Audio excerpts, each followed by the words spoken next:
artificial heart, clicking and insistent, yet cool to the touch. Expats partied until dawn, and by the time they crawled out of bed, the worth of their real estate portfolios had doubled.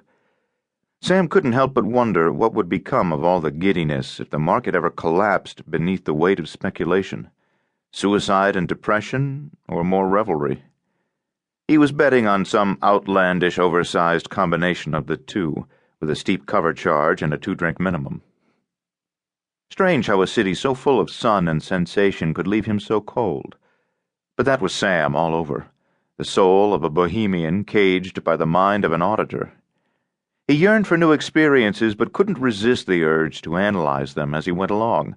The sort of fellow, in other words, who, while being lured onto a nude beach by a daring girlfriend, would be calculating how much bottled water and sunblock they would need to last until sunset.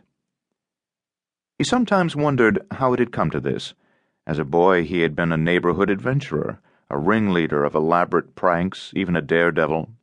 At age 10, to his mother's horror, he single-handed an 8-foot sailing dinghy the length of Lake Leland, a man-made lake, granted, and only 6 miles long, but the closest you could get to the high seas, in the heart of rural Iowa.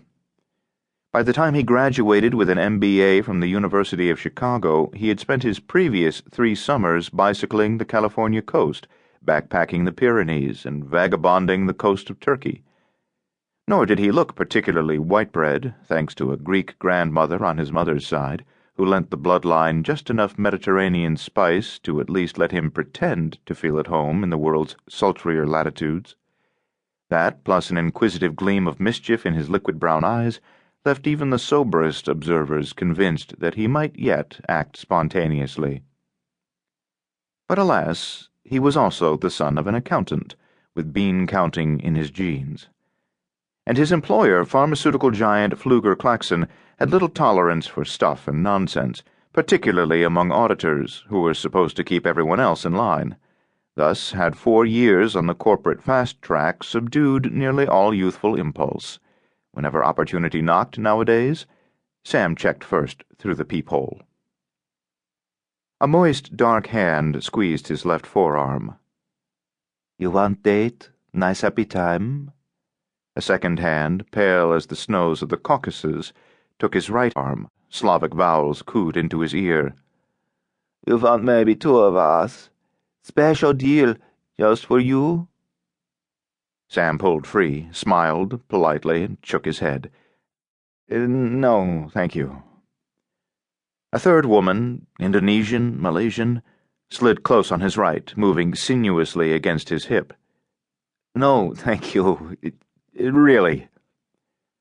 The offers multiplied anyway, and his head-wagging refusals became pleasantly hypnotic. Too many air miles and too little sleep. The music, so irritating moments ago, now seemed to insist that he at least consider a proposal, if only as a pretext for human conversation, a touch of warmth. Perhaps he could take one of the more hopeless cases aside and slip her 20, or would that set off a feeding frenzy? In these waters, hard currency would be like a bucket of chum. Maybe the $9 scotch was getting to him. Watered or not, it was his 5th drink of the night. Only his continuing concern for his wallet tethered him to reality. The tourist guidebooks had warned severely about pickpockets in joints like this, and Sam's job had trained him to never ignore sensible advice. Frankly, he was also beginning to worry about the whereabouts of his traveling companion, Charlie Hatcher. 20 minutes earlier, raffish old Charlie had flashed a lurid grin and vanished down a corridor, hand in hand with a husky-voiced Slav. Charlie was in his 40s, and Sam guessed the woman was too.